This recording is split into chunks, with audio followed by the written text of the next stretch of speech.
Architectural Review Board, and it is Wednesday, May 3rd, 2017. Our first order of business is the Pledge of Allegiance.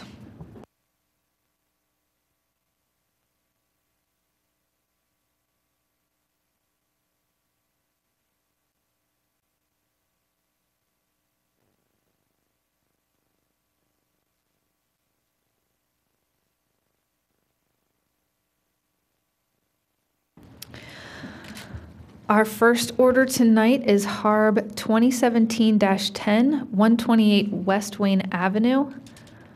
If you'd like to approach, and we have a microphone if this is easier to use.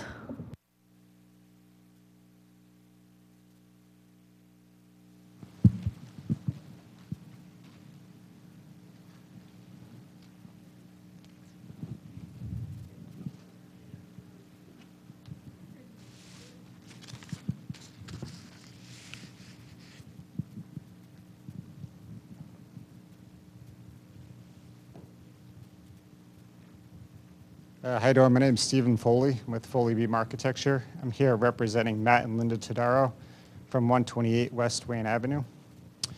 I'm here to request an addition off the rear of the structure that will house a kitchen and family room, along with a covered porch, and above on the second floor, a new master suite as well.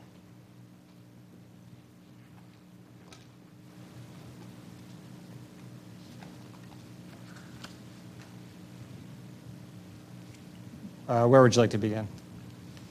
So we are only really interested in the exterior of the project and what we're going to see from any public right-of-way. Yes, okay. And that in comparison to what else is in the neighborhood. Okay. We can start with the photographs. Photograph P0 is the front elevation. The work that we are proposing does not have any effect on the front, but it gives you a little bit of a flavor for the facades of the street. And basically the two homes shown, the Todaros is shown on the right here. Sorry for the reproduction. And then the neighboring house is a duplicate of their home is on the left.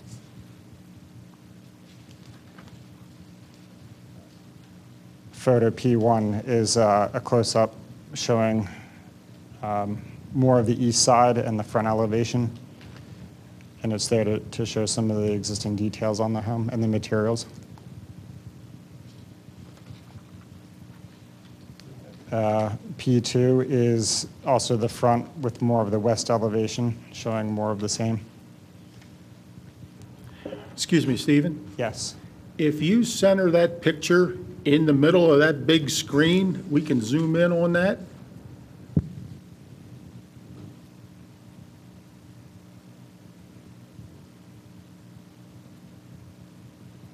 Great. This is photograph 3. This is the rear elevation, and this is where we're proposing the work of the addition along the rear.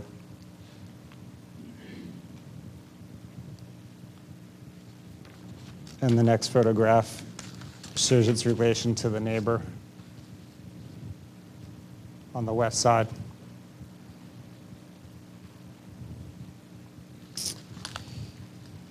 If you turn to A2 of the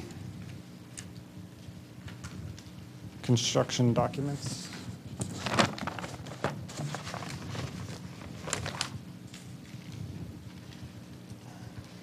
Can we zoom out on that picture?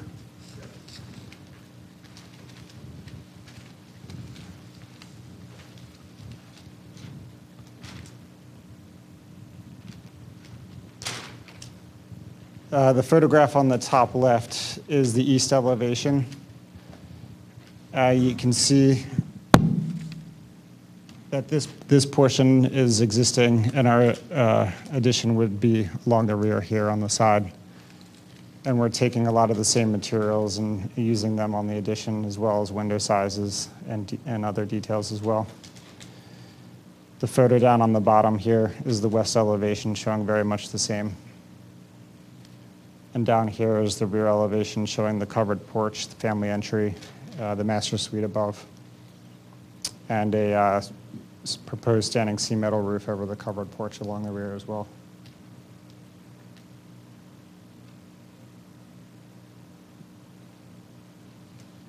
So will any of this be visible from the street? Minimally, if you're looking down the driveway at an angle, you'll see a little bit. It would look like an extension of what's there currently.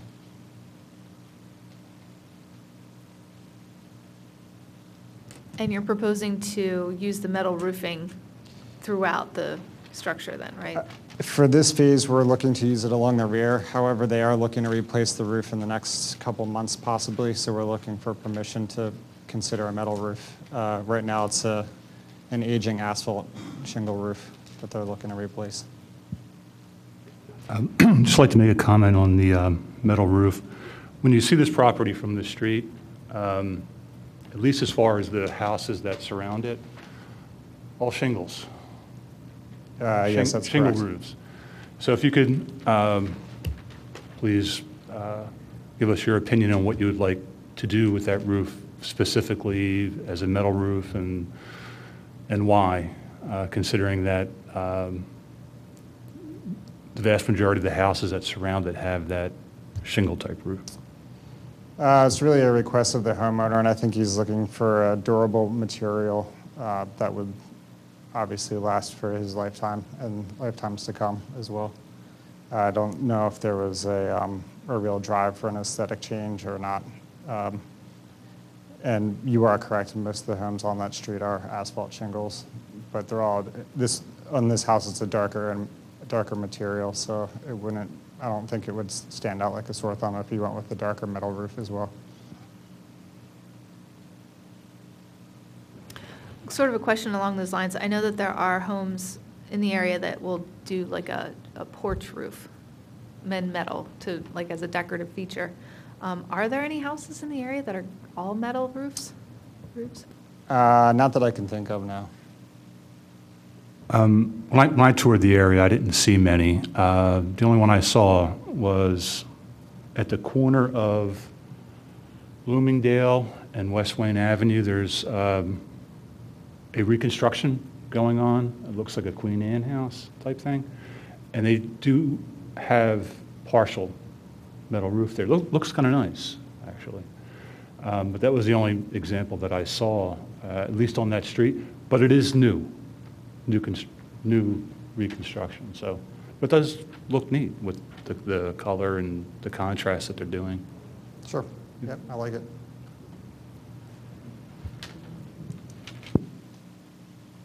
I see that we have a member of the Historical Society here, Greg. Could you come and give us a little hint on whether or not this would be appropriate for the time period?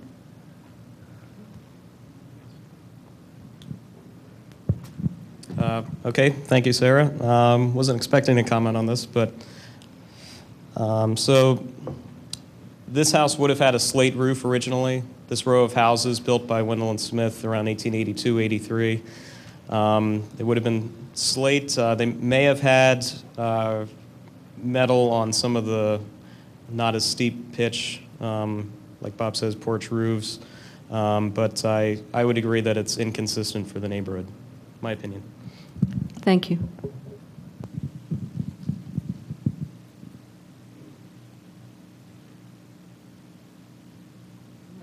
Question from an historical viewpoint, and this will be directed to Greg.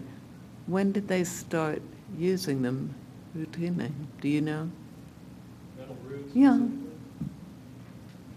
No, that's something I should know from my background and don't. You mean metal roofs specifically? That's hard to say. I don't think they were ever consistently used on entire roofs or roofs of this type ever, but it's more of a modern element, I think, and one for different types of roofs, possibly. But just my thought. It looks like we have some public comment. Just please approach the microphone so we can hear you. Sorry, Warren Clater, architect. Just from a historical context, they were used in the 1800s, and the example is on a bank in Philadelphia, and I'm losing the name of the bank at the moment, but in the 1800s they were used. But not necessarily in this neighborhood. But I was just from an architectural detail.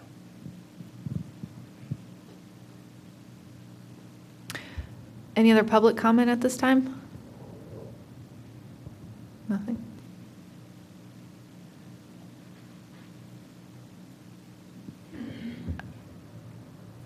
Would your owner be willing to consider a more durable shingle style rather than the metal?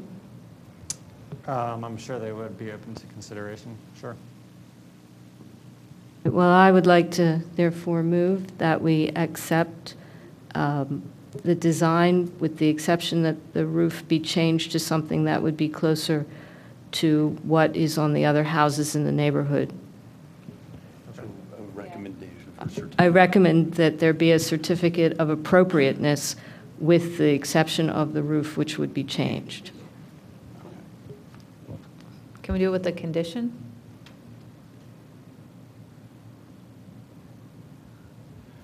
A condition of what? Slate instead of metal? In the ordinance, it clearly states that you cannot dictate the material to be used. Okay. Now, we can say what was originally on the building, but they do not have to put slate back. They do not have to put shingles back, according to the ordinance. Now, you can ask them to consider going to another one, but you can't make a contingency on that. It's not, if they don't, it doesn't pass.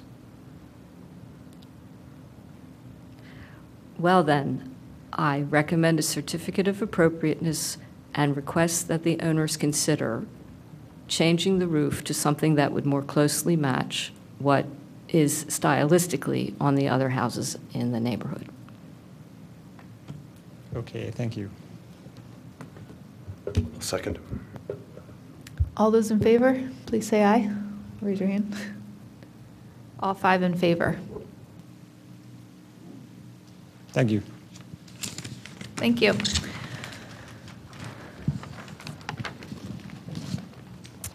All right, our next item, oh, it's okay.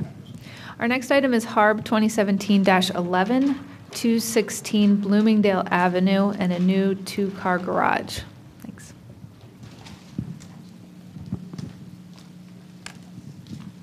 Do you want to use this microphone or that one? Whatever's easier. Good evening. My name is Jim Bradbury. We're the architects for the owner of 216 Bloomingdale, Greg Lingo, and GO1 Investments. Greg, we're proposing to put a 2-car garage in the rear of the property. If people are oriented to the property, this is the kind of the curve in Bloomingdale coming over from Conestoga. The front house, I think, dates from about 1900. It's not, one of the classic railroad houses, but it certainly has stylistic features of some of the, the more Victorian, late at this point, obviously the Victorian. And there's this little lane in the back, which I never even knew it had a name, but according to the survey, it's Owens Lane. It's a little dirt lane. And there's an existing gravel parking area already where we're proposing to put the 2-car garage.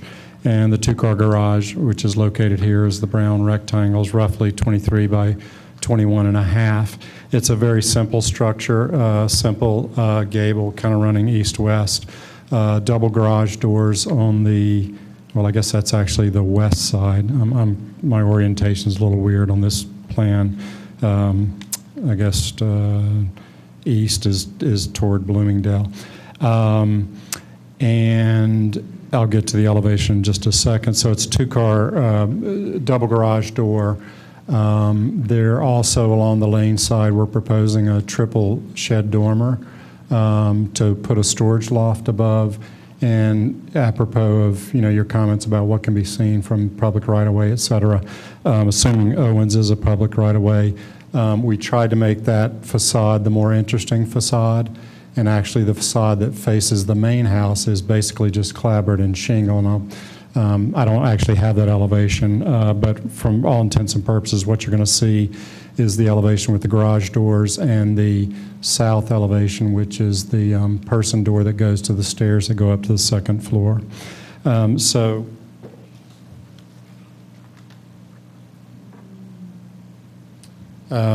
This is the actual elevations we're talking about. These are a little dark. I apologize for this. I have a sample board too. So there's the double garage door. This is facing the lane on the upper left, the triple shed dormer.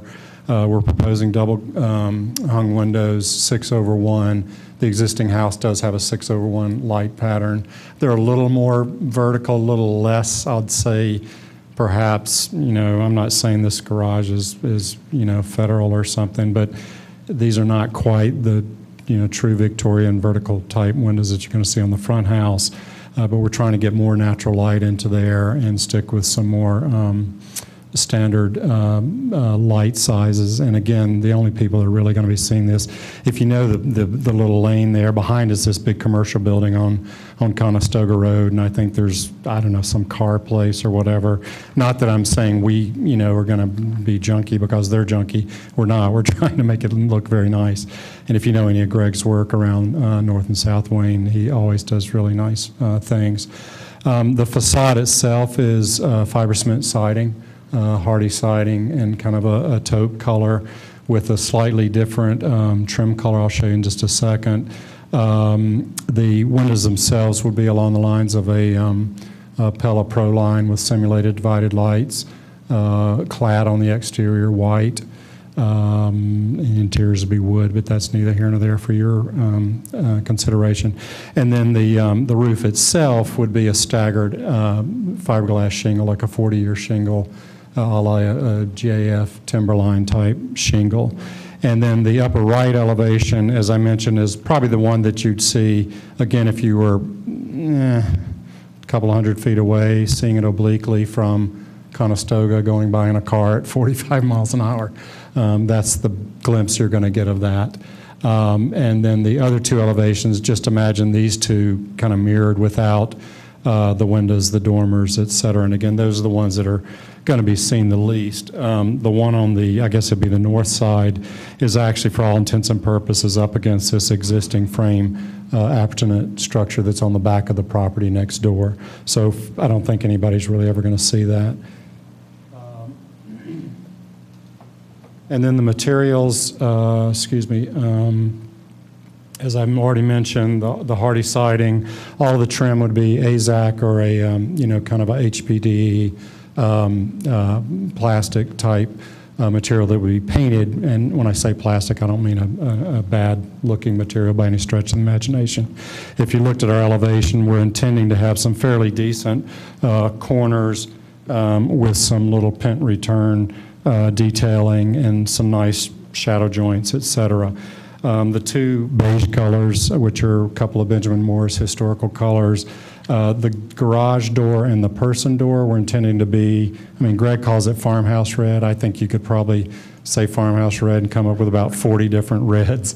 I think it's more of a kind of a deeper, not quite burgundy, but somewhere between something that's more, kind of a sweet candy apple red and a darker, more muted, intense, deeper red that you might see around North and South Wayne. Gutters and downspouts, we always try to use, particularly in these types of areas, full round, half round gutters, no K gutters, which are the little, fake cornice type gutters, and full round downspouts as opposed to corrugated downspouts. If this were on Bloomingdale and it was a new house, we probably propose copper. But again, being that it's a kind of a back alley, we're proposing pre-finished aluminum, but a nice gutter system. And the gutters, even though this sample is white, would probably be a beige type color as well. And then finally, the shingle would probably be something, again, on the upper left. I think most of you would know the, the kind of staggered type shingle, like a timberline. And we're proposing that would be somewhere, I'd call it a warm gray, between the world of a cool gray and a brown. So it has some of the warm tones of a brown. And I think probably it's the most popular of these types of shingles. And then, as I mentioned before, the simulated divided lights for the actual windows. So I didn't have the heart to interrupt you because that was a Yeah, sorry. terrific presentation. We don't have, within our ordinance, we don't have much of a say over much of the materials and the color selection and whatnot. Okay. I will say this, from a design standpoint, we recognize how difficult it is to keep something simple. From everything that you presented, in my opinion, I think it's fantastic. I only have one question. The triple shed dormer, you're taking the cue from the house, is that correct? Not necessarily. No, that house has, anybody drove by, it's again, like a lot of the Victorian ones, and that one's very late Victorian, it's a melange of materials, stone, stained shingles, clapboard, gables, some sheds, some half gables. I mean, it's a variety of different dormer types. In our case, I think you could certainly argue that shed dormers are appropriate in South Wayne, but in our case, what we're trying to do is use that loft space, but trying to keep the ridge down and not kind of make a big deal out of a gable dormer on that back elevation. So I'm just going to ask, we have another page in our packet here with Yep. kind of a... Neighborhood properties, yes. Yeah, would you kind of talk us through that? Because I think that's... Yeah, and that's a funny street, Bloomingdale, because, if you get up towards Lancaster, there's everything from, Second Empire to, High Victorian, there's some federal, there's, Spanish, colonial 1920s, that cute little apartment building. There's 1950s, fairly mundane.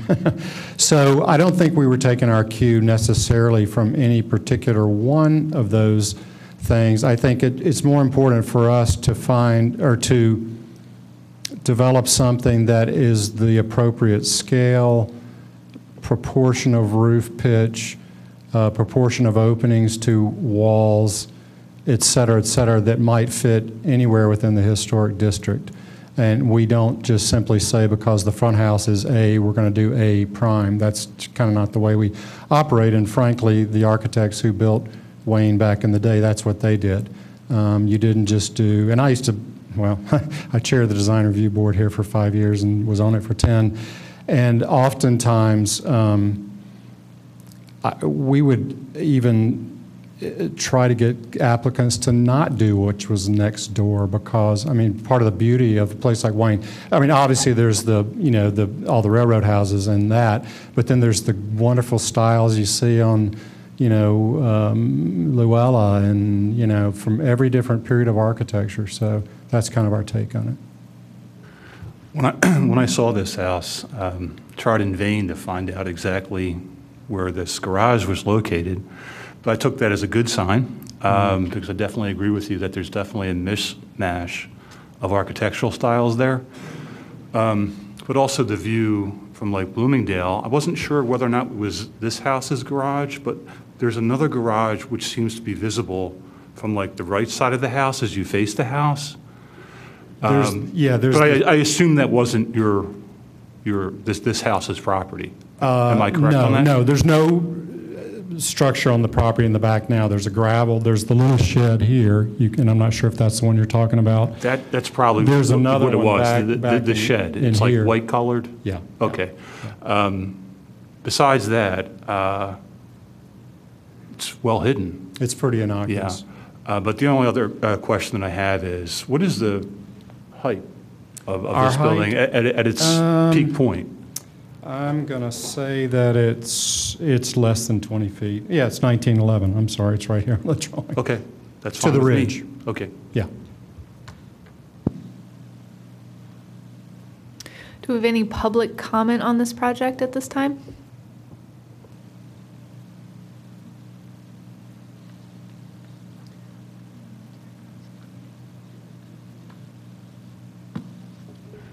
I motion to issue a certificate of appropriateness. Do I have a second? I'll second. All those in favor, please say aye. We have a vote of 4. It's approved. Okay, thank you very much. Yep. Thank you. All right, our next agenda item is Harb 2017-12, 214 East Beech Tree Lane.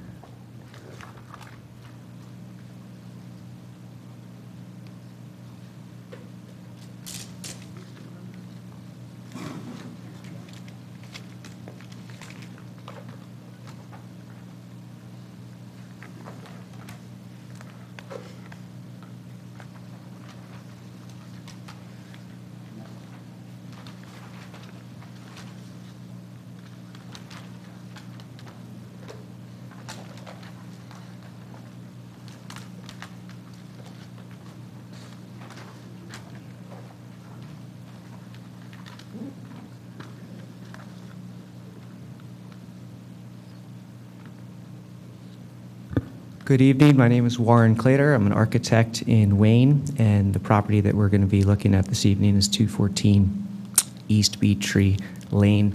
And I think there's one typo on the document that you have. I think it says that it's a 1980s house. That should read that it's an 1880s house. So I just wanted to clarify that for the record. So what we're proposing to do to the house is all in the rear of the house, but I'll just take you through from the front. This is from the development in the 1880s, and this is one of the model homes that was done. This is the Flemish house, and in Greg Pritchard's book here, here's one of the photographs of the example, which is this one right here. And this is actually the second Flemish house that we have done work to. The first one that we were hired to do several years ago was actually for Mrs. Pritchard. And so we're fortunate to be able to work on yet another Flemish house here.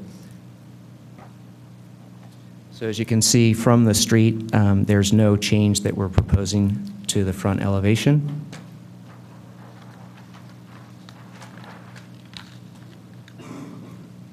What you're looking here at is the existing right side elevation that had, in the homeowner and the architect's opinion, was an unfortunate addition several decades ago. So our plan is to renovate this part, take it down, and come back with this addition that's in keeping with the architectural style of the Flemish style architecture.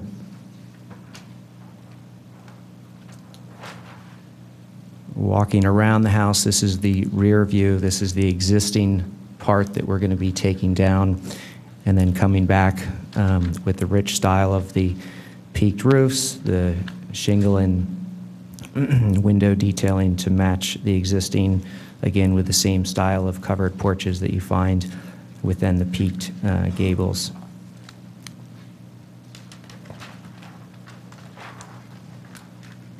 And then lastly, the left side elevation, again, here's the existing. We're going to be working on this part here with this proposed design, again, emulating the covered porches with the stone piers and the siding and the roof material to match the existing. For contextual photographs,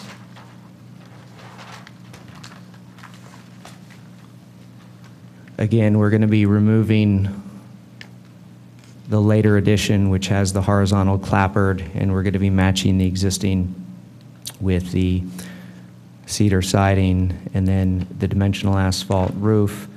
We're going to be matching and repairing what's there. The existing garage that's on the property has the dimensional asphalts, the architectural style roof, and so since the existing asphalt roof is in need of repair, we're going to be replacing that at this point in time as well. And then the site plan at the end just shows where this existing sort of anomaly had occurred and how our design is going to be integrating the house with that addition. Are there any questions?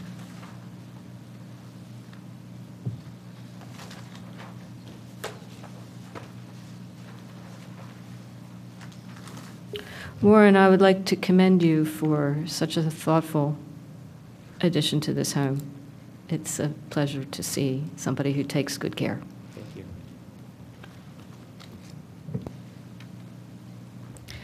I like that you used the word unfortunate for the first edition. And it's night and day. So I think what you have on these plans is going to make it look amazing. I don't know that much of this can be seen from a public right-of-way anyway, but it looks like it's going to be like it was part of the house originally. So it looks good to me. I can't understand why they'd want to get rid of that.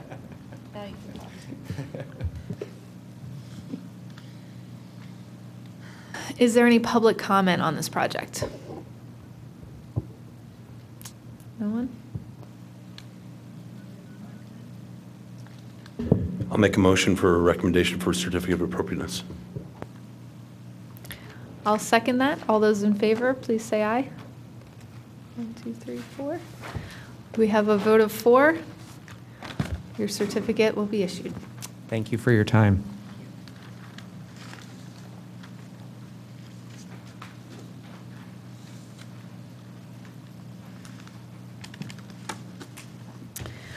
All right, so the next item on our agenda is a discussion with the commissioners about our HARB ordinance and what our priorities and goals should be or could be moving forward. I think a lot of this has to do with how can we best communicate to understand just how to move forward with maybe some updates or maybe not if they're not warranted. So I'd like to open it up to discussion if we can to just see how the boards might work together. Mind if I make a couple of comments just to kind of bring us in from the original Board of Commissioners meeting?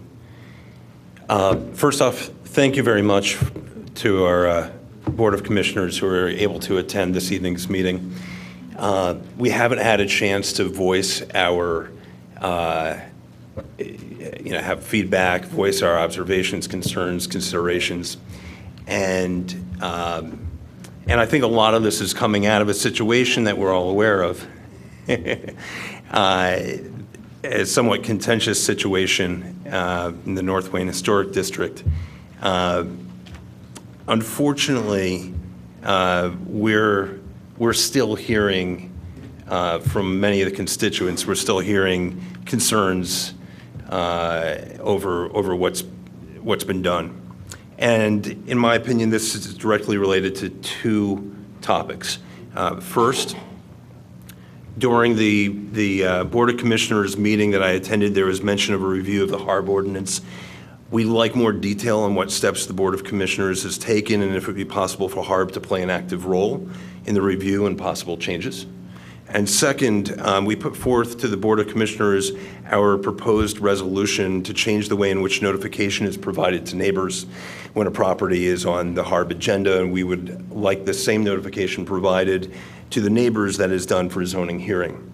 The ability to be able to inform is crucial in what we do. We want to respect the rights of the homeowners as well as the community, and at the same time balance that with the intent of HARB, which is to maintain the historic nature of the neighborhoods. We understand that there is a cost involved in having notification provided to the neighborhood. I'm sure that there is a way in which we can make this work, whether that's simply, mailing or hand delivering letters to neighbors. And if there is a cost involved, perhaps minimal, in my opinion, that could certainly be something that's built into the cost of the application itself. Well, I'll start.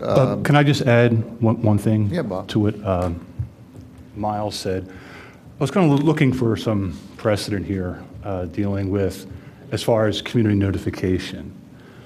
In my opinion, I would suggest just a paper notification, just like the zoning board.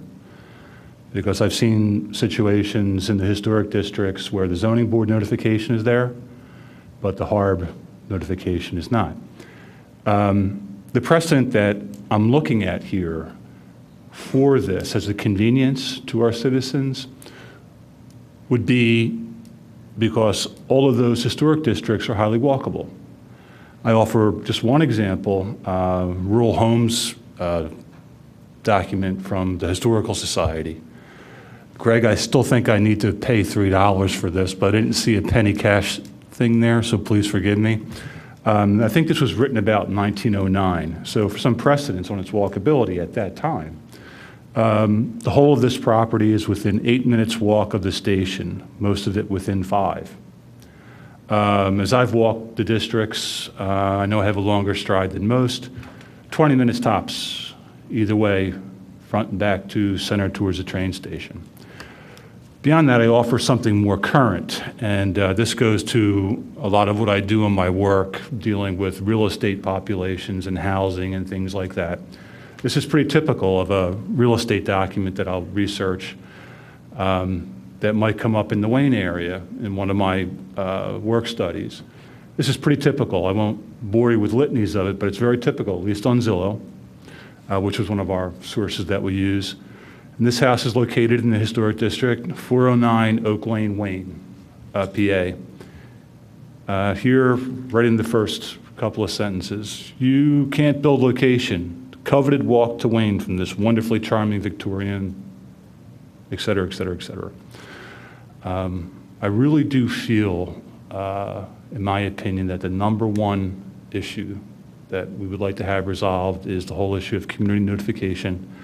And hopefully, at least with these 2 items from the past and one from the present, again, I can go into litanies here, but I think that these are fairly typical of what I've seen, what's out there, which gives reinforcement for the need just to have this simple notification done. Thank you. And also thank you to the commissioners who showed up today. Well, during the earlier kerfuffle we had over in Luke's ward, I think it was clearly evident to everybody that notification is missing and needs to be added. I think we just use exactly what we have with the zoning hearing board. Although maybe we want to add something for a posting at the property, which we do for the zoning hearing board, but maybe a different style or whatever. Insofar as who does this, the ideal way is for us to talk like we are right here, and then we'd ask you as a group to work with staff to come up with something that would come to us for review, and we'd probably send it back to you and to planning, is my guess. So you're asking for us to work with the staff on the actual document, an example of the document which would be New provided? Ordinance, yeah, Okay, revisions to the ordinance. That isn't unusual. We've done that with planning on the codes, with Parks and Rec on some of their things. But the other thing I wanted to mention that I've noticed in the 7 years that I've been on the board, and even before that, because HARB is actually a fairly new animal. It hasn't been around that long. And that was an introductory ordinance, so even when it was passed, it was known to have weaknesses. So I'm open to even much greater changes than we've discussed further. I mean, Lower Marion, and you got the best resource around sitting in the back of the room. Look at their ordinances and some others and recommend those. Another big hole we have is that we don't have anything for the distributed assets. I mean, my ward alone, which is the other end of the world from here, we have 1 or 2 properties listed on the historical register. We have another handful of properties that date to the late, well, the barn's what, 1600, Greg? The barn off Bryn Mawr Avenue. Isn't that like a 1690 or something? Yeah, early 1700s. And they have no protection. Now, I had asked the Historical Society quite a while ago, and they did put together a working group, and they actually have a draft of changes that could address that. I personally would love to see that, because this is about protecting Radnor's history. It's not about protecting Wayne. There's a lot of history. several years ago, the Historical Society did a walking tour over in Garrett Hill. The amount of history over there is phenomenal also. So the whole township, we've lost. When Poplar House was torn down, that was sad that Poplar House got torn down, but there was a farmhouse there that dated back to the 1700s that was torn down also. Nobody even mentioned it because they were so focused on Poplar House. So I think we need to expand the ordinance toward that end. We've heard a lot of discussions, and I think several of us would be very interested in changes that address massing to be consistent with the neighborhood. Earlier tonight, we talked about garage. Well, there were no garages in 1800. You didn't have cars, right? But they had stables. So obviously, it can be addressed that way. And I don't know, I gave you a list of a couple of things I'd thought of ahead. That's the main items for me. I mean, I was a firm believer in this ordinance when it was first passed, and I personally was very disappointed that it wasn't stronger. We have watched so much history get torn down in our community in the last 30 years. It's incredible. I know that we are on this board, and generally we feel the same way. Two questions. One is, are your thoughts the thoughts of many people on the Board of Commissioners, or is this yours alone? Just so we know how to move forward. And then secondly, and maybe with that in mind, would you recommend we come up with individual clauses that we'd like to add, or do you see us kind of doing an overhaul of the whole thing and providing that for the board to look at? Well, I have talked to several of the board members. I wouldn't say all of these are shared by all those folks. Massing seems to be a pretty important one. The public notification seems to be a pretty important one that we all, not all, a majority agree on.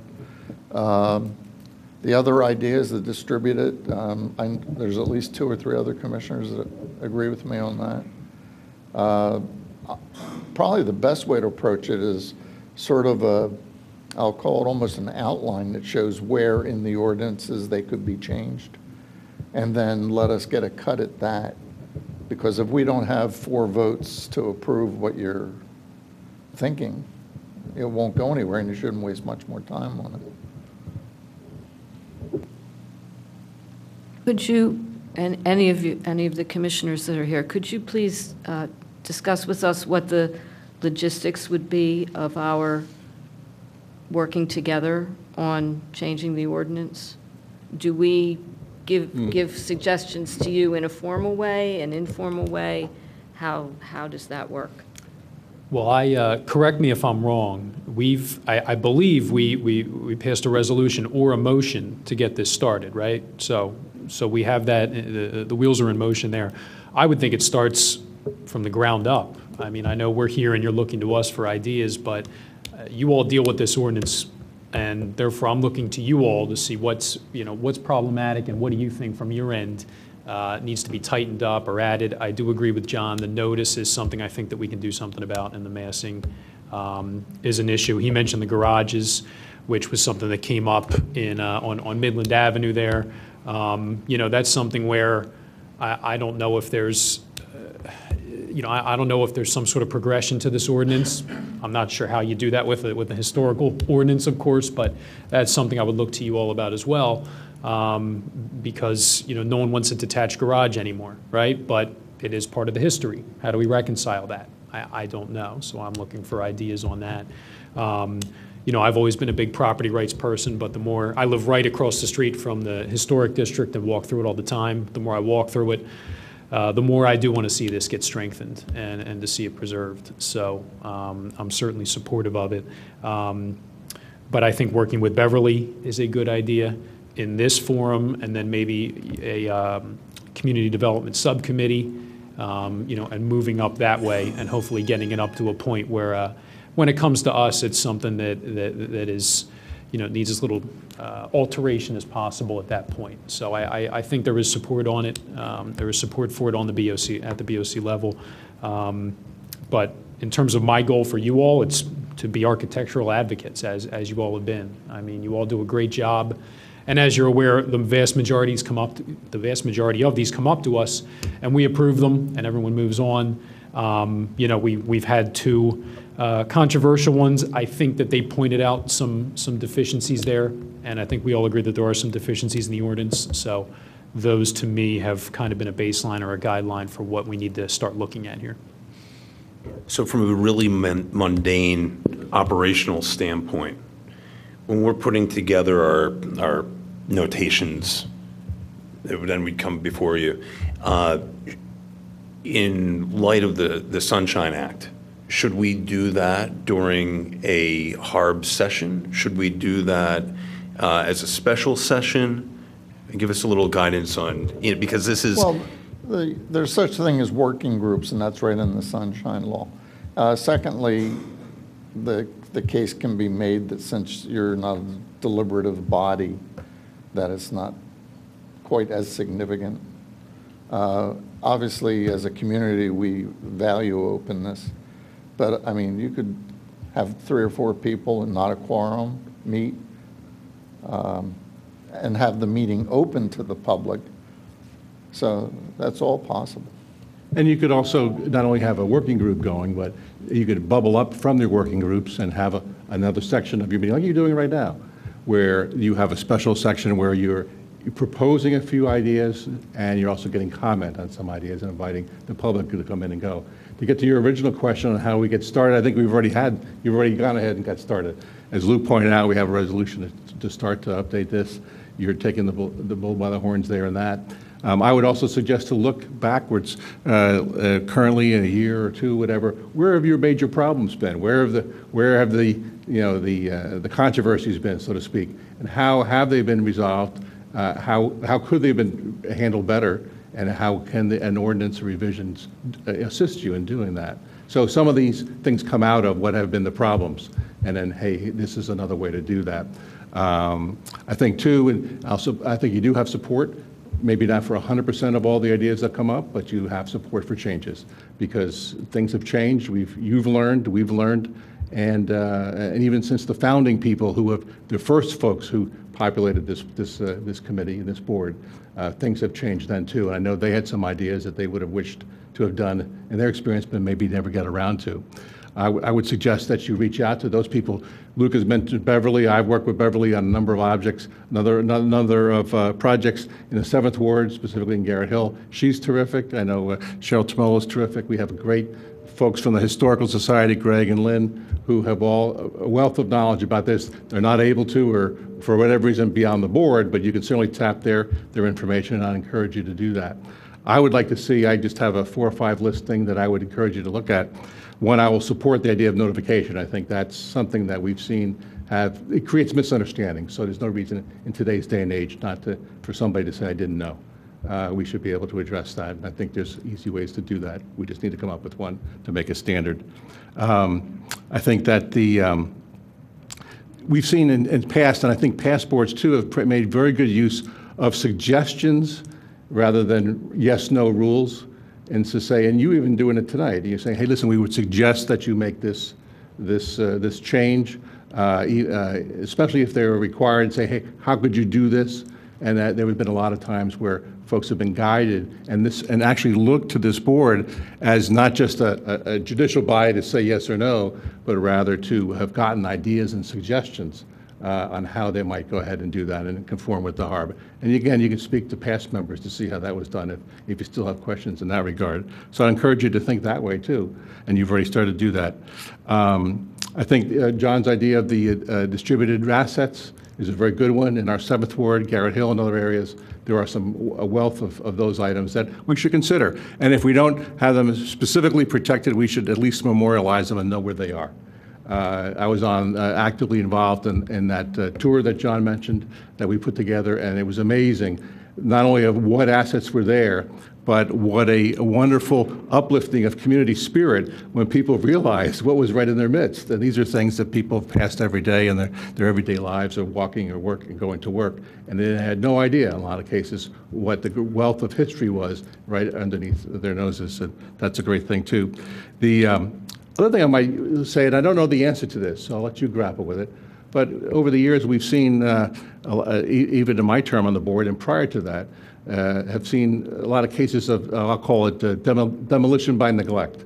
In other words, you have a historic property, it's been let intentionally or unintentionally, however you want to call it, but it has gone down to the point where it's pretty close to the only way to get rid of it is to demolish it, and that seems to be a problem. And that was certainly is a problem to have lost that asset. So is there a way? How can that be addressed? Is there some education? Is there some advance warning? I don't know the answer to that, but I do know that there is a lot of folks who wish that we did have some way to kind of deal with this in advance and see if we can do that, respecting of property rights, of course, but also respecting of what happens. And I think that's neglect, distributed. Yeah, and I think that was also tapping prior members, and we have a few in the audience tonight, that what their suggestions might be, I think would be a great thing for you too. Great place to start. So thank you for considering that and moving forward. I think as you do that, you come up with some ideas. I guess, John, they could work with staff to actually craft them. Okay, you could present them to staff. You don't have to have them in the forum. Just say, here's what we're talking about. And then from there, now you have a working document that other boards could consider planning or ourselves. And from there, you have a good spot to begin with. And we look to you for your expertise on that. So thank you.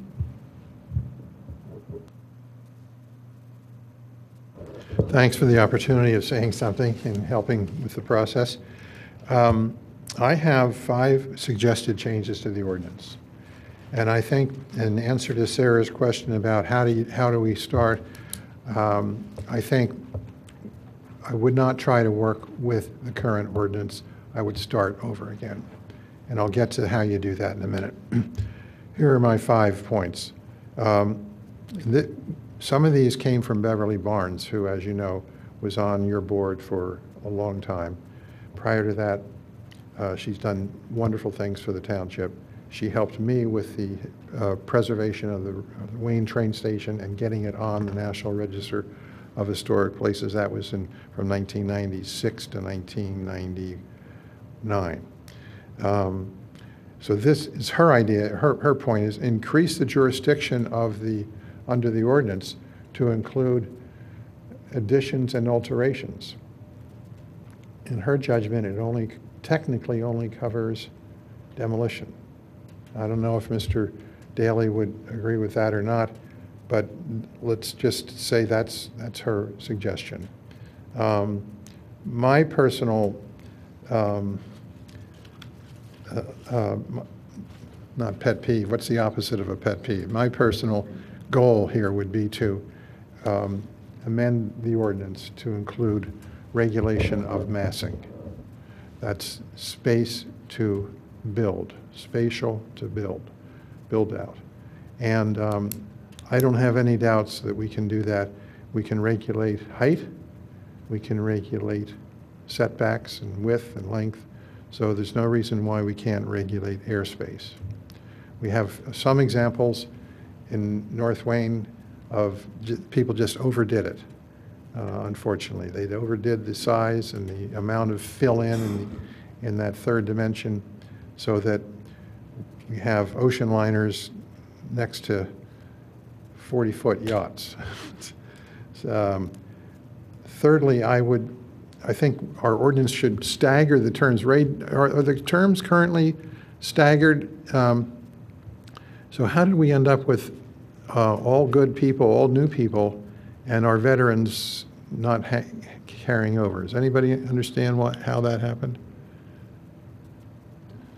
We had a couple of members that were off the board and then some replacement members for people that were off. So Janelle, you've been here the longest, I believe, so you're one of the holdovers. We were having trouble filling the positions as they're stated in the ordinance. So when we made the year change where we changed 3, we actually changed 4 or 5. Okay. As opposed to, okay. It's 3 and Yeah. 3, So 4, it's- and 5, so it's changed out. It's the Board of Commissioners' responsibility to overcome that problem and find people on a staggered basis to fill in. Yes, and by the ordinance too then to find the qualified people that were setting the guidelines of the ordinance. And Yeah. that's what we were sticking. We were And having the ordinance problems does with stipulate or specify that we should have an architect. that. Yes. And a lawyer, I think, and a historic preservation person, all those things. So again, that's our And a responsibility. builder of some kind, builder, Builder, carpenter, good. someone in the code, something like that, yes. Good. That's our job. I think we flunked on that one. Public notifications already been covered. I endorse that. And listing of the historic assets, I think, John, you call that distribution listing?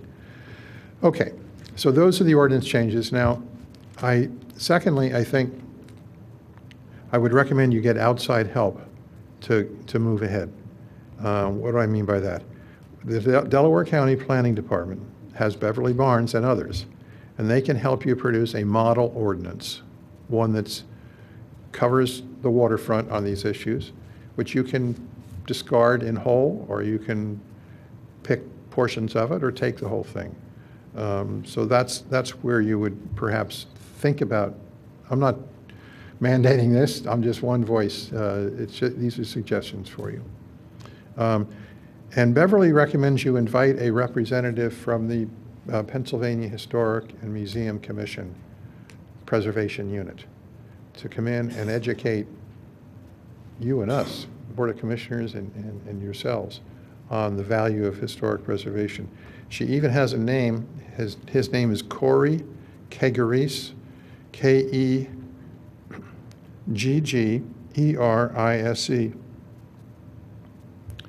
So Beverly would, I'm sure, be happy to arrange that for you. And how do we work together with the Board of Commissioners? I think just starting with an ordinance template, and then having your working session, either in subcommittee or in committee of the whole. You would invite Greg Pritchard to that, maybe Cheryl Tamola, certainly Beverly, and Cam Lacey, who is an architect, lives in North Wayne, knows the historic district, and of course was on the Harb for many years. So that's ordinance changes, get outside help, how to work together, and then educate the public. And I'm going to quote from Beverly. This is really great, her observation. I believe the staff and perhaps the Board of Commissioners themselves could benefit greatly from a short information session as to how the Harb benefits a community, the purpose and legal ramifications of the ordinance. And then she mentions Corey Kegeris. My final comments are that I hope the Board of Commissioners will understand how vital a role our built heritage plays in the popularity of Radnor as a place to live, to work, and to shop, and to visit. Most communities would be thrilled to have so much community character and aesthetic variation that makes the Wayne District so special and not replaceable. Perhaps we need to step back and realize we might take for granted so much of our visible heritage. I think I do. And forget how big an economic, educational, and marketing asset it really is for us. And you folks in real estate know that, I'm sure. Heritage tourism, that's a phrase, is one of the biggest growing industries, and we need to protect and invest in our historic community character in order to benefit in all ways possible. So I have the benefit of Beverly's thinking on that. She could not come tonight. This is her birthday. I think, Cheryl, she turned 40? Okay. And Cam Lacey was going to come. I gave him he forgot about it, I think. I sent him an email about 2 weeks ago and called him today, but he must have had something intervene. So those are my comments. Thank you. I just want to bring up a couple observations when you talk about tourism. One of the things that strikes me about Wayne is a lot of that is already here. You have, like, for example, the art show, where they have artists that come in from the Wayne Art Center, and they go and paint various parts of the area. And I think, well, how many of those folks go into the historic districts to paint one of these beautiful Victorians, et cetera? You also I have- saw several of them yesterday Oh, you- painting the Wayne Station. Okay, yeah, I It's think a that favorite kind of like spot. ties in, and also too, there's other things, like I remember when I attended the whole Christmas shindig with the reindeers and everything else, they actually had them. They were babies though, but it was downtown Wayne. Another example is Wheels of Wayne. I didn't go this year, but I went in prior years, and it always seemed like a good, healthy turnout. How can we tie that into what we do at Harb to enhance that in an economic way? Because it is there, and it's substantive, but how can we tie in what Harb can do and the history of these areas, and how can that be enhanced in an economic way? Any ideas? Well, our Wayne Business Association might be a player there for you. And several years ago, we were successful, not we, but I think Wayne Business Association was successful in getting historic registration. So they certainly understand the value of the commercial district's history. But I would say try them. There's the Mainline Chamber of Commerce. They're right in my building, my office building, Executive Commons. And I don't know what more to say than that. I'd add to that, from a grassroots perspective, being able to make sure that we're involving the community and the community members. You know, at the heart of this, we have a value, a somewhat immeasurable value that we end up, as we do in modern culture, turning it into a financial measurement. And if you look at the historic districts and you look at the value, the average value of the homes in the historic district versus those that lie just beyond, you can see a marked difference. And so I'm really curious. We've met with Beverly before. She's absolutely a wealth of information. It would be fantastic to be able to work with her on this and to be able to have a little bit more from her perspective that goes and speaks to the benefit. And I think that this is kind of getting towards one of the hearts of the matter, and that is there is a benefit to Harb that many people don't know about, particularly the homeowners who are purchasing properties or who live in these districts. And they don't understand how it is that a group that may be seen as a somewhat restrictive body on behalf of the township coming before them and telling them what they can or can't do, rather than seeing us as a board who sits there and tries to protect the assets in which they've invested. I'd venture to say Beverly can probably put some facts and figures to that, as Terry and I could probably do as well. But I think that the education, at least in my opinion, the education comes from the community. It begins with the community, and we need to make sure that they're involved as much as we can. Well, you know, one of the things about 10 or 12 years ago, the Radnor Conservancy put on a program, and it was for realtors, and it was about land conservation, conservation trusts, those kinds of things. And it was arranged through one of the universities so that the real estate professionals and lawyers could get CEUs. I could see you folks working with our local realtors to try to put something like that together. Have it here in the Township building. And that does get to the issue of being more of an educated body, to encourage folks to the benefits as they come before you and even before at that point, rather than, as you were referring to, rather than being a judicial body that says yes or no and in a punitive way. But that was not its intention, obviously, when the ordinance was put together. It was there to preserve, it was there to educate, it was there to help. And to the extent that you're able to take those values in your day-to-day meetings, and also what you may want to plan to do going forward with some of these ideas that are coming in there, that emphasizes that. I think you're on the right track there. Excuse me, I have to leave. I have a one of my homeowners association's meetings to go to. So also didn't start by thanking you folks for your service. I'm sure many of you made it to the dinner we had, and that was way overdue. The township actually used to do that annually. I don't know that we'll get there, but it needs to be done more frequently. So thank you. Thank you. And actually, I wanted to make a comment about that because I did attend that volunteer event, and the remarks were made, I forget by whom, but about Wayne designated itself as the best place to live and the best place to work. And I like to believe that Harb has a little influence on that, which goes to kind of the marketing piece we were talking about.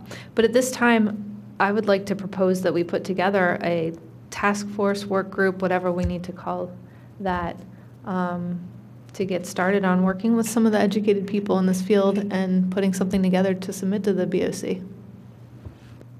I'll be happy to volunteer for that committee. Likewise. And I don't know, should we make a motion to form that committee and then have it seconded and vote on it? Absolutely. Come on up to the podium here, if you don't mind.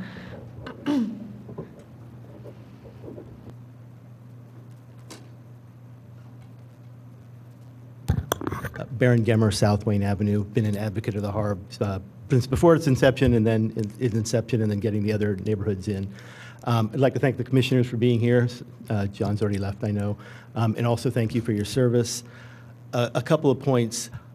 I would not form, my personal opinion, don't form another subcommittee. Do it in your regular Harb meeting, just like planning does when they have other ordinances.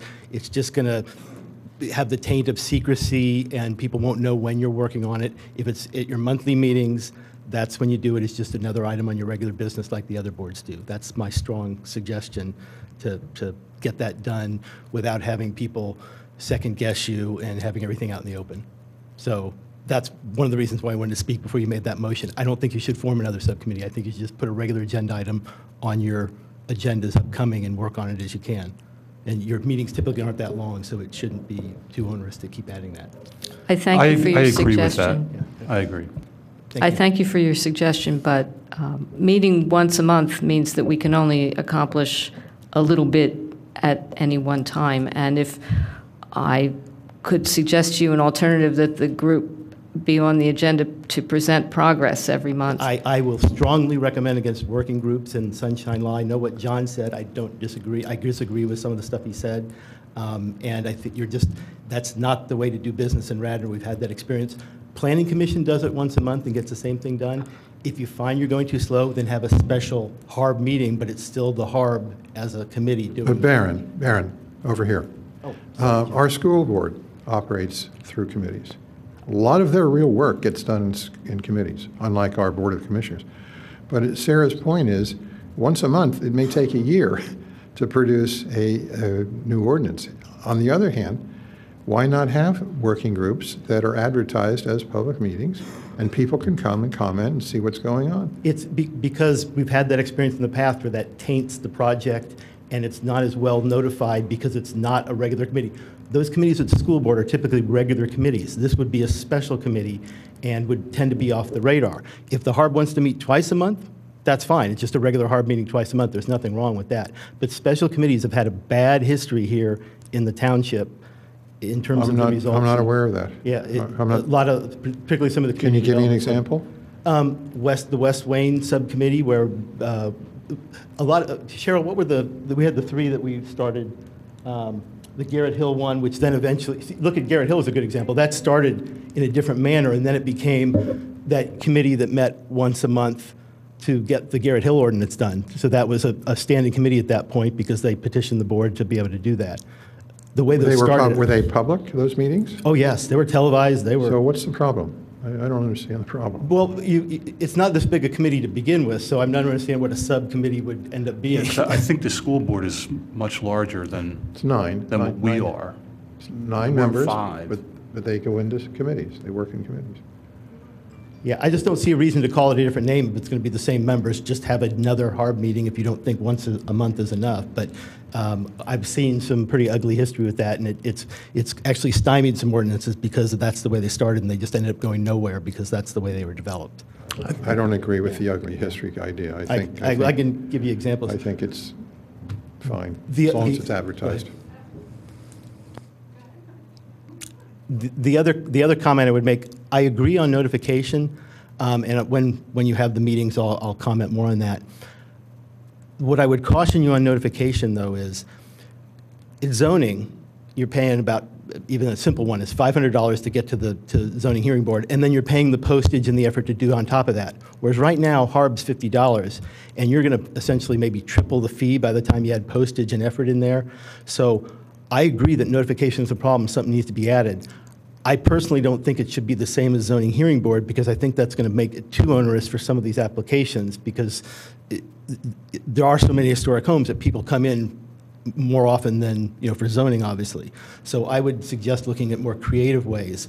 One of the ones I suggested at the Board of Commissioners was they typically use the GIS system to get the boundaries of the 500 feet or whatever, and then do a mail merge for the labels to do that.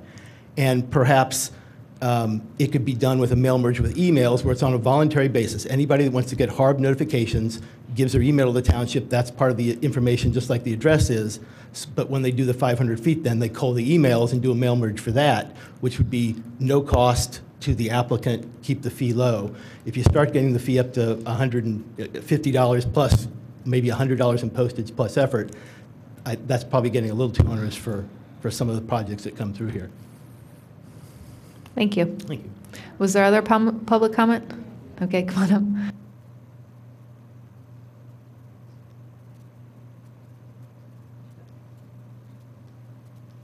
Hi, I'm Cheryl Tamola. I've been on a lot of those committees with Barron. Some didn't work out. But we've also had many committees that do work out. And you do get much more done when everybody can talk freely and discuss things in a work group. No real decisions are made there. There's no voting. It's just massaging ideas, essentially.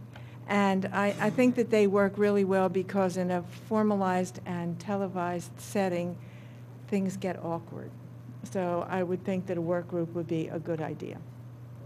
I also want to, I did the first, along with two other women, the first survey of historic sites in the township. And it has been updated, but really the core things that are in there, we've lost many of them. So I'm really very much in favor of the idea of doing these distributed assets, or what we used to call scattered sites. I think that that's an important thing. The thing that you're talking about with massing, et cetera, is the design guidelines, which were in the first ordinance that I helped to write this ordinance. And as John said, it got trimmed away to a toothpick of what it originally was. We used all the local, already standing historic ordinances to make our first effort. But in order to get it passed, we needed to whittle away a lot of its strengths. And I'm not, and it's certainly not directed at being punitive in any way. But I went around, and I'm not going to do this now, but I took pictures of places where, in the past, someone has come in with a design and it's not been spot on for what it should be looking like. And the HARB has been able, as you said tonight, suggest something and strongly say that, this would really be worth it for you to consider this kind of change.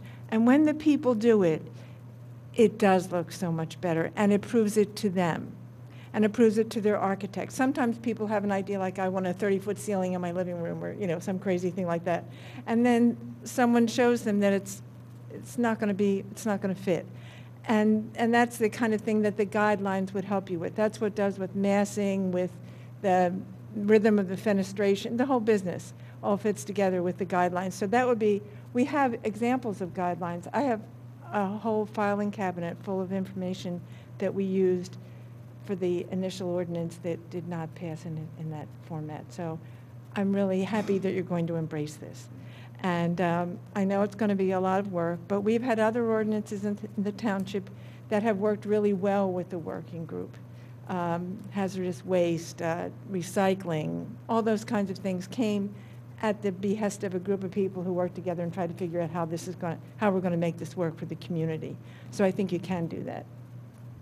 And the demolition through dereliction really needs to be put back in there. We had it in there the first time. It's a heartbreak to see what happens when people don't keep up. And I don't know where you get there's not really any teeth from that, but somebody's got to be observing these things. And I had another weird idea while we were sitting out there. We were talking about letting people know what was going on. You know, there's signs, you guys are realtors, the signs that this house is being discussed by the Harb. Put a sign out on the lawn, people go by, and people, you know, that way, because putting something on a telephone pole or electrical pole, you know, half the people are driving. I'm not, but a lot of people are driving by and not looking at it. So I think some kind of little, you know, notice. And it doesn't cost that much, you know. We all have signs with their little things around from different contractors or whatever we had. So that's just a wild thought. And if anybody wants to see my pictures of great successes, I'll be glad to show them to you. Thank you very much. Greg, I would you had just a like to comment? bring up the whole question of massing, because I think it ties into it, your presentation, Cheryl, with the notification. Now, from my perspective, my observation of the cases that we've had so far where this has come into play, you know, most of these houses were built pre-automobile, or maybe the beginning of the automobile. And at least the history that I've read over the years, even when the automobile era started and people started to build garages, because I see them throughout the historic districts, the little, in the back of the house garage, because that was the whole point then. If you wanted to have a garage, it had to be inconspicuous. It was an afterthought. What I see now, and the concern that I have with massing in particular, is with attached garages. As I've surveyed the historic districts since I've been on this board, I've seen some really not so positive examples. I know one, like on Oak Avenue, stood out to me. And when we had Midland, one of the citizens noted, and I think this pretty much illustrates it here, at least as far as massing with attached garages, and what do we want to do? Do we want to have an ordinance where let's not have any attached garages on new-built attached garages on houses in the historic district where that didn't initially originally exist? So this one citizen, and I think it kind of illustrated it to me very clearly, a house giving birth to another house. And I saw this even on another striking example on Oak is you have the original house right on the corner, and then obviously it looks like a second house. And maybe for some of our citizens, just suggested if you want a larger house, buy a bigger house. Also, too, with the question of notification, it would be great if we had the interest from the community. Let's see what our wonderful Harb's doing. It's not going to happen. When we had the community input with Midland, how this neighbor found out about it was just by walking by. And I remember seeing it then when I did my survey. The homeowner already had like this small bulldozer in there. So something big was apparently going to happen. So I guess she went onto the Harb website and looked. But she was one of our more vocal presenters here. And I think, you know, again, since it's so walkable and just walking by, you know, you just see the notification. My gut's telling me it's not going to be as expensive as that one gentleman said. I don't know. But if it would be that expensive, I would have concerns as a taxpayer, just as a taxpayer, bottom line. But also, when I looked at that Midland case, and I went back there and I saw nothing was happening, and I thought, okay, what would be the next step? And I thought, well, maybe this is something we can prevent as a board, because I think it does happen here. Okay, if I can't get what I want from the HARB, if I can't get what I want from the Board of Commissioners, do I have to sue my neighbor? It's their right to do, it would seem to me. It's like, yes, you got the approval to do this, that, and the other thing, but I don't like it. I don't want to have this massive new structure outside of my porch window, right across the street. I think one gentleman brought that up on the Midland presentation, and I thought, you know what? He could do that. He's a citizen of the United States. And I think it probably happens where it's happened more than most realize. And somehow, in my gut feeling, it's happening at Midland. Because when I went there like 2 weeks after the HARB thing, all that equipment that was in the yard there, because the homeowner assumed that, was going to get the approval, all that was gone. So here, the homeowner was even wasting money to already provide and have this equipment there. So I think we can tighten up a lot of this on massing, on community notification is going to have direct economic benefit for our citizens in the historic district. And that's what I wanted to at least illustrate in a couple of examples, that whole dynamic which I've observed. I think the idea of having a tutorial for all the real estate agents is also a really good idea, because people need to know what they're getting into. If you're buying in the historic district, you should know what are the stipulations of being in the historic district? What's expected of you? I'd comment to that. Terry and I are both realtors, and I would say pretty consistently, I'm getting phone calls. Property on Oak that's up for sale. They'll ask, what is HARB? What do you do? What do you look at? What do you have a say over? And it can be a little bit disconcerting for someone who's looking to purchase a property in a historic district when they're thinking to themselves, okay, this is a great house, but I want to do some work on this. And I think that ends up falling into two different categories, right? One happens to be education, educating the real estate professionals, educating the community, because there's a dissemination of information. And then secondly, it goes to, I think, something that Bob was speaking to, and that is the delicate balance between homeowner rights and a HARB ordinance that may be a little bit more hard-lined, because we're not going to end up somehow finding the teeth that we've been missing. And so we need to be able to make sure that we're serving as a guide.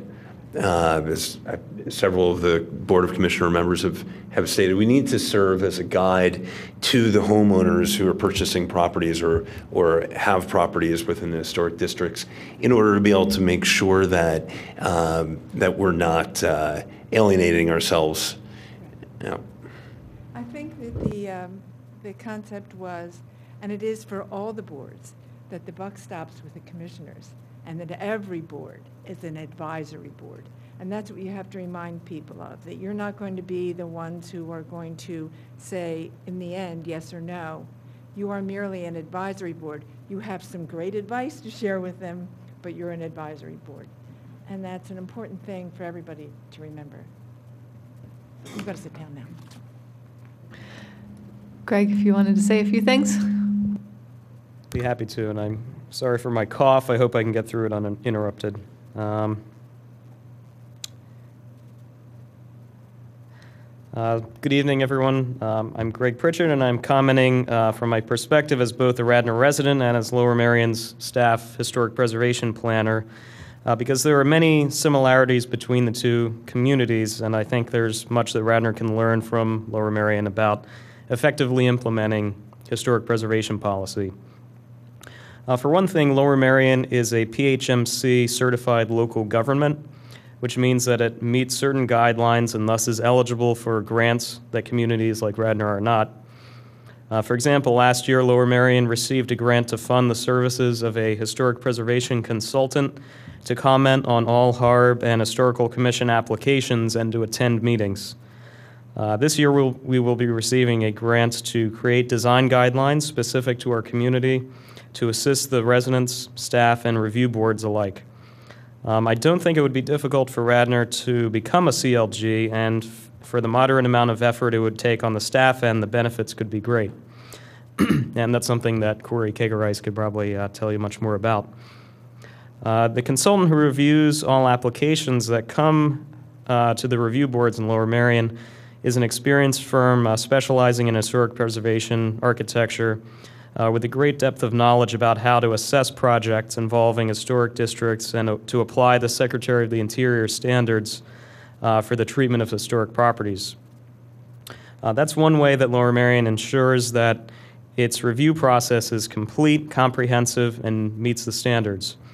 Lower Merion is also relatively lucky in that there is a diversity of experience on both boards, including 4 architects on the HARB and 3 on the Historical Commission, though its chair wishes that there were more, actually. Still, all members find the advice and perspective of the consultant to be very helpful, despite their extensive experience. The consultant is also available to us on the staff level to answer questions that arise about the progression of projects and whether they comply with the review board's recommendations. I have been heartened by the efforts shown by each of you on the HARB here to better your understanding of the process and the HARB's purpose. And the fact that we're having this discussion is evidence of that effort tonight.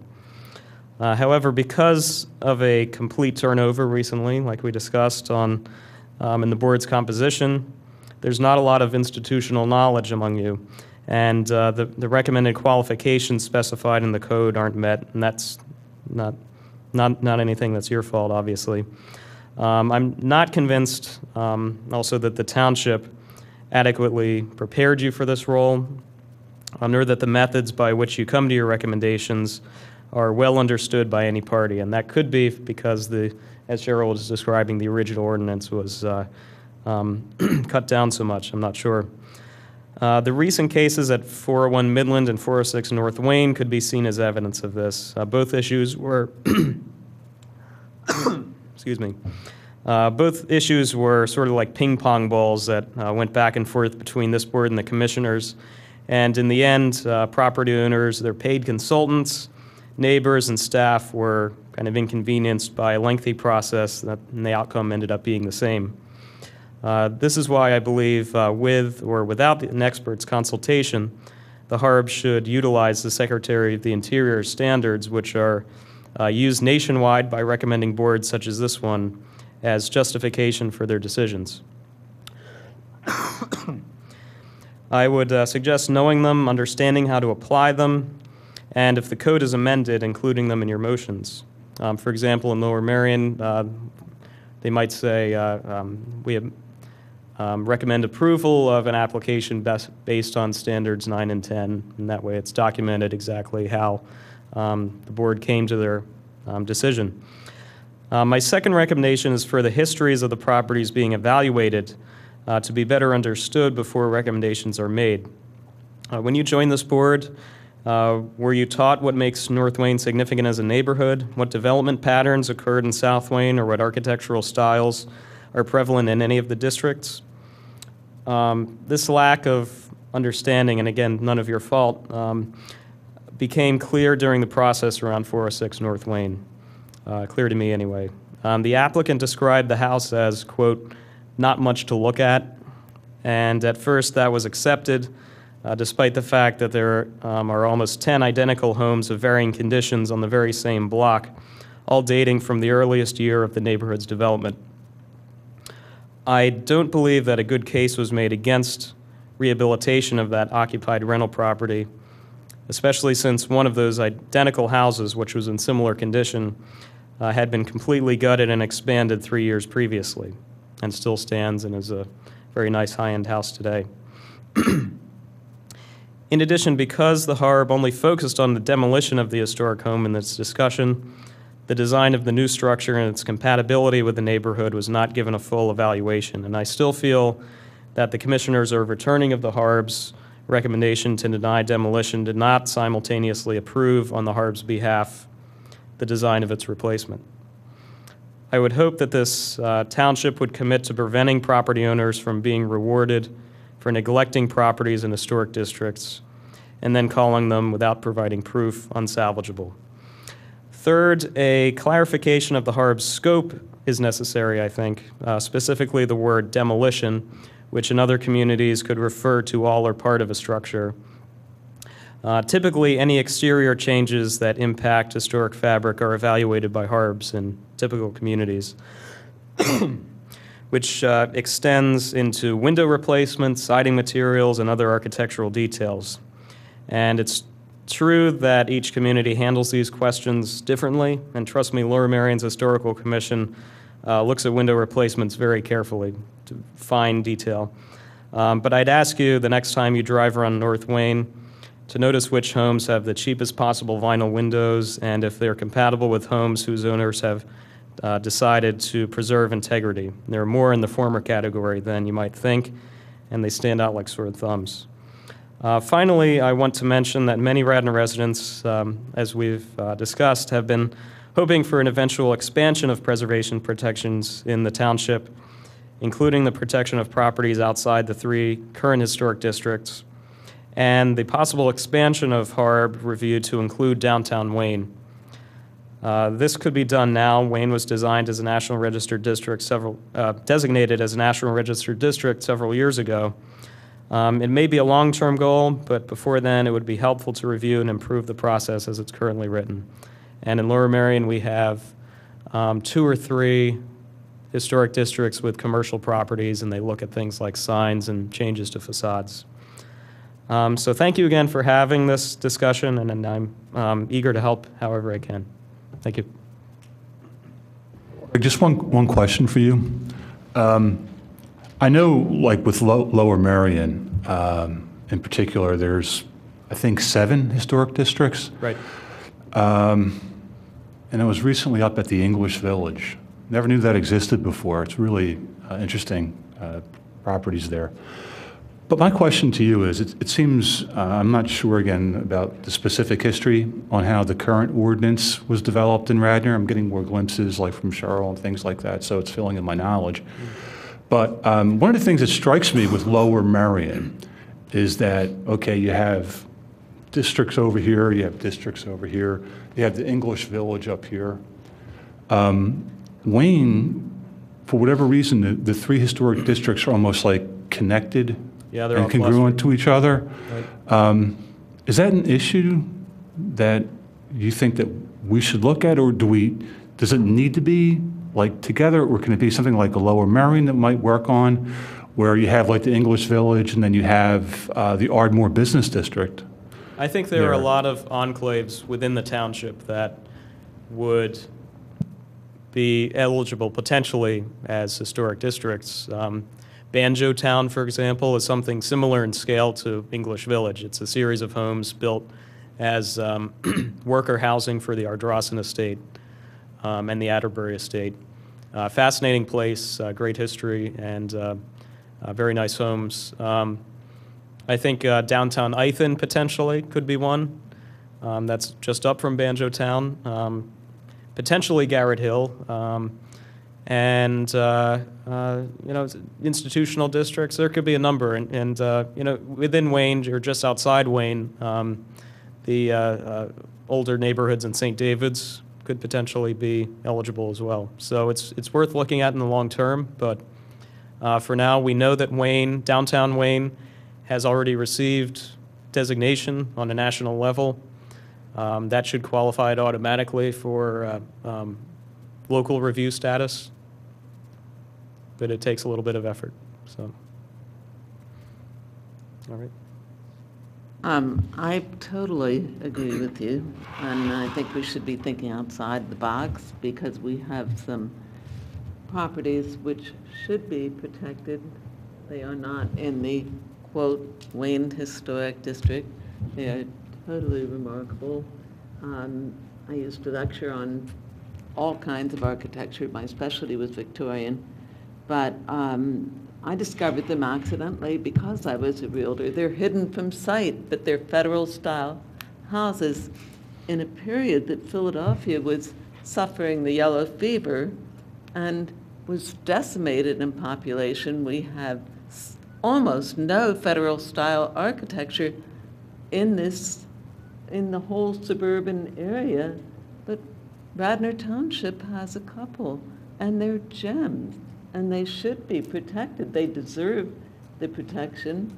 Another newer entry would be, and my vote would be Clover Lane, which has progressive style architecture, represents the ideals that Teddy Roosevelt espoused. I mean, you walk into an open living room, you're drawn to the fireplace. There were all kinds of little dumb things like that. I used to say, and Lower Merion did it, when driving in, probably some of the ugliest houses you've ever seen were the ranches on Haverford Avenue when you go in to the city. And boy, they were ugly, these little flat-roofed houses, but Lower Merion was wise to recognize that they were the first ranch-style houses built. And on that alone, recognized that they deserved protection. But that's thinking outside the box is basically where I'm coming from, identifying, and Cheryl, you may have Clover Lane on your list. I haven't seen it, I would love to see it. But there are, yes, this is where we need to do a little catching up. I'd just like to give one more example. I recently attended an open house, and this house was on 502 St. David's Avenue, right beyond the Historic District, right across Lancaster Avenue. Beautiful house. And it was built by a George Washington mayor. Chicago architects. Yeah, and the master of the arts and crafts style. And, you know, just going through there and reading up on it, I get it. I get it. But that property, and it has ground too, is just outside the Historic District. So I'm thinking, okay, when we look at this ordinance, you know, in that respect and expanding, I definitely would think a house like that, just because it's on the wrong side of Lancaster Avenue, and I'm certain because of the deliberative processes that were happening then, but I thought, wow, what an exception not to have in the Historic District. Well, as mentioned, Cheryl did a great job. I think it was part of the 88 comprehensive plan, the original survey.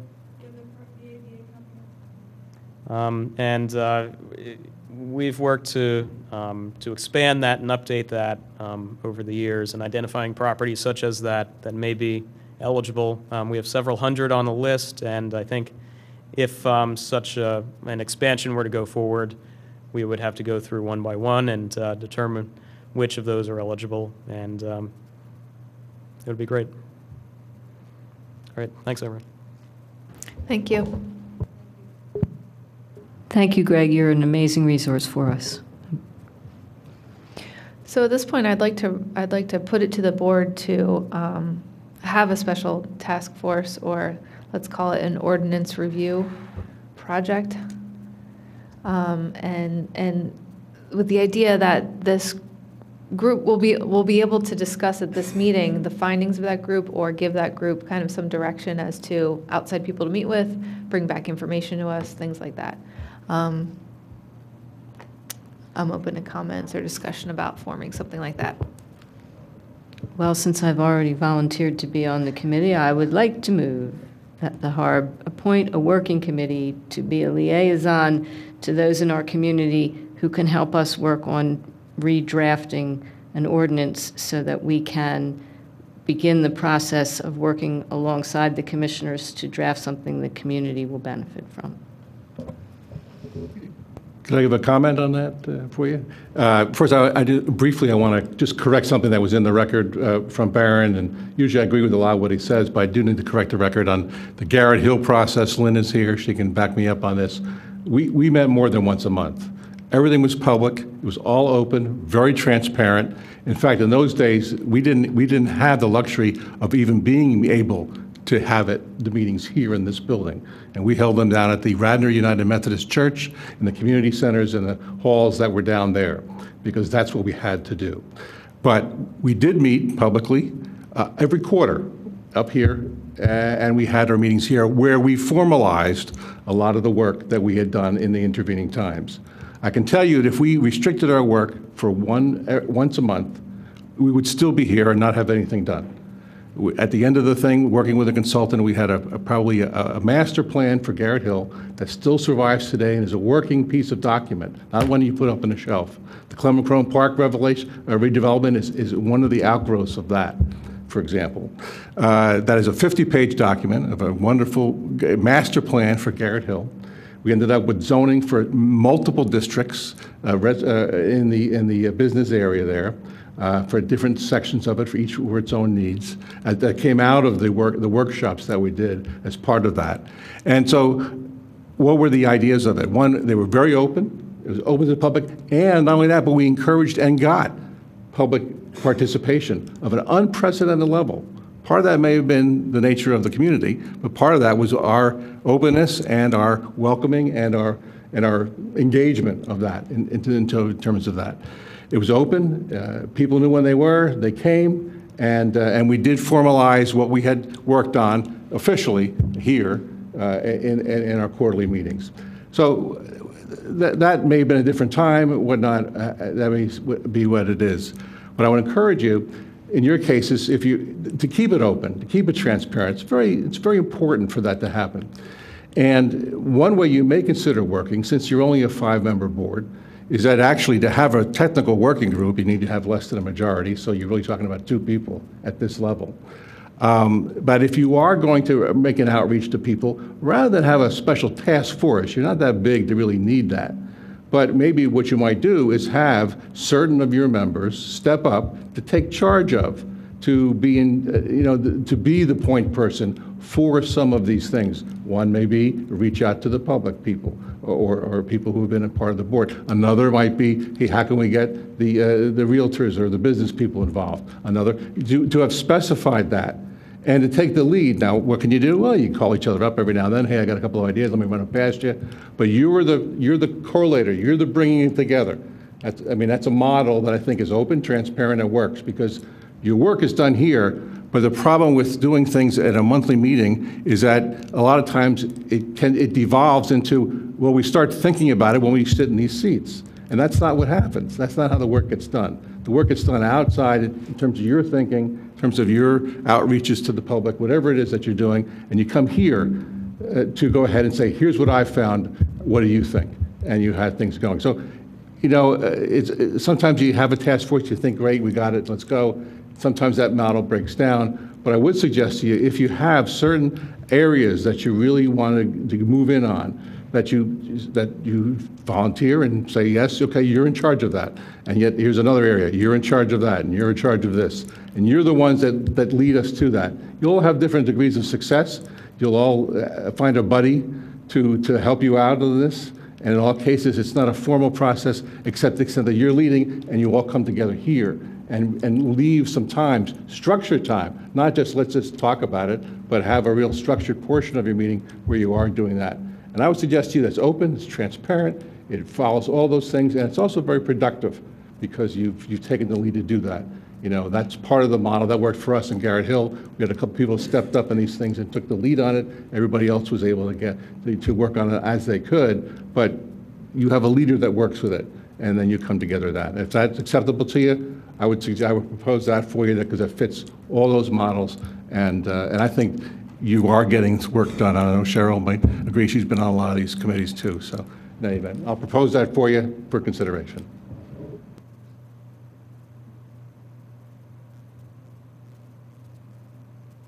I'm still willing to serve. All right, so I'm going to motion that we, how do I word this?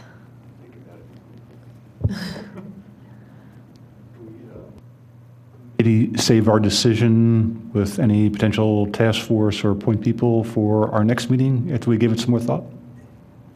Well, what if we were to begin, not all of this has to be done, the identification of the needs and then identification of which HARB member would volunteer for it. Not all that has to be done in one evening.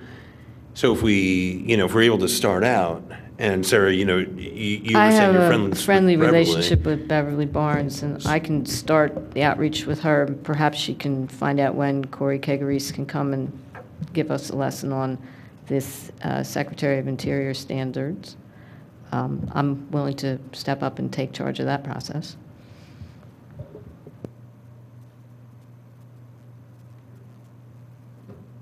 I'm here to help. All right, well, I think you guys are going to kind of start the process, and we'll move forward in that way. Any other items on the agenda that we want to bring up at this time? Yes. Just one from, I think, the township's point of view. I certainly do not need any more hats to wear, as Phil would attest to what I have at the township. But I think somewhere in your process, you need to include staff in your findings. We struggle every day, not to go against Phil, but with some of the decisions that were made in Garrett Hill that do not meet building code. I struggle with that all the time. I know what the ordinance says, but also know what the building code says needs to be done. So before you get everything set in place and do all your good work, we still have a building code that we have to meet. So not only that, but also for the notification and some of the other stuff. That's staff time. I am not saying anything bad, but we are understaffed, sir, as you know, and adding more duties to staff we need to discuss how that's going to go on the other end. I know it's not right now to form a committee, but somewhere along the lines, I think we need to be included in that also. Thank you. We will keep that in mind. All right, at this time then, I will adjourn this meeting. Thank you for coming.